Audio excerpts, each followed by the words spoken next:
क्योंकि हमारे पास कोई भी ऐसा दस्तावेज नहीं है जो ये साबित करता हो कि हम गुलाम हुए हैं। तो ऑफिशियली ना हम कभी गुलाम हुए, ना कभी आज़ाद हुए।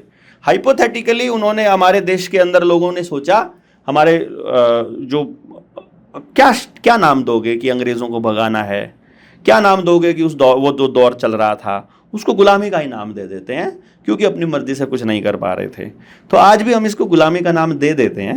गुलाम अभी भी नहीं हुए हैं ऑफिशियली। तो कहने को तो हम गणतंत्र में जी रहे हैं, कहने को तो हम लोकतंत्र में जी रहे हैं, पर लोकतंत्र में लोगों द्वारा चुनी हुई सरकार होती है। आप मुझे बता दीजिए, आपके नेता को आप चुनते हो? नहीं, पार्टियां चुनती है ना। बिल्कुल। पार्टी का सुप्रीमो चुनता है।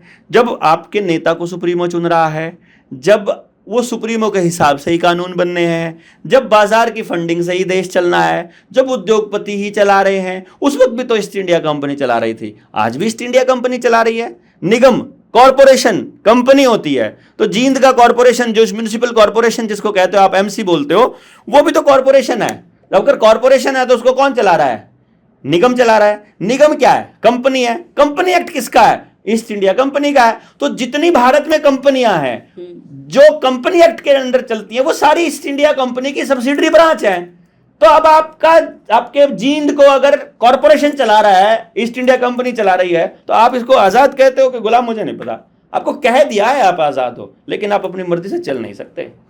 आपको कह दिया है, लेकिन आप अपनी मर्जी से कुछ कर नहीं सकते। हाँ, बाकी आपको आज़ादी लग रही है तो आप बता दो आपको आज़ादी लग रही है। आप आज़ादी इतनी हो गई है कि आपकी लड़कियां आप नंगा नाच कर सकती हैं। आज़ादी इतनी हो गई है कि आप अपने पति को, आप अपने ससुर को, सबको जेल में ठोस सकते हैं। आज़ादी इतनी हो गई आप रातों को बाहर रह सकते हो। आज़ादी इतनी हो गई कानून के हिसाब से यदि एक औरत के 4 पतियां या एक आदमी की 3 बीवियां और एक्स्ट्रा उसने पाल रखी हैं कहीं बाहर, अगर वो अलग से चला है तो वो अब कानूनन जुर्म नहीं रहा, जायज हो गया, वो लीगल हो गया है। कानून इतना हो गया है कि भैया आप अपनी मर्जी से अपनी लड़की की शादी नहीं कर सकते। सिस्टम बताएगा आप कब करोगे, कब नहीं करोगे। आपके ऊपर, आपके घर परिवार के ऊपर आपका अधिकार नहीं रहा। ये आज़ादी आपको लग रही है? किसको आप आज़ादी कह रहे हो? तो आई डोंट नो किसको कहते हो। तो जो संविधान लिखा गया है, जो उसमें कानून लिखे गए हैं, बात होती है महिला आरक्षण की, महिलाओं के हित के कानून होते हैं, युवाओं के हित के कानून होते हैं, तो वो फिर सब एक षड्यंत्र के तहत ही लिखे गए हैं। देखो, संविधान हमारे उस दौर के ऐसे लोग जो आज़ादी की लड़ाई लड़ रहे थे, भाई जैसे आज मेरे जैसा व्यक्ति समाज में लोगों को जागृत करने के लिए लगा हुआ है। वो कह रहा है कि हमें ऐसे जीना चाहिए, ऐसे जीना चाहिए, ये गलत है, ये सही है। देश के लोग किसी टाइम पर मेरी जैसी बात सुन ले, मेरे जैसे आदमी की कोई बात सुन ले और वो कहें कि हाँ यार तुम ये ठीक कहते हो, और फिर वो कोई कानून या कोई नियम बनाने की ताकत मुझे ही दे दें कि तुम ही बना लो। कैसे देंगे वो मुझे? जैसे अब कहते हैं कि जो संविधान लिखा वो संविधान सभा ने लिखा, जिसको चेयर कर रहे थे, जिसके हेड थे अपने बाबा साहब भीमराव अंबेडकर।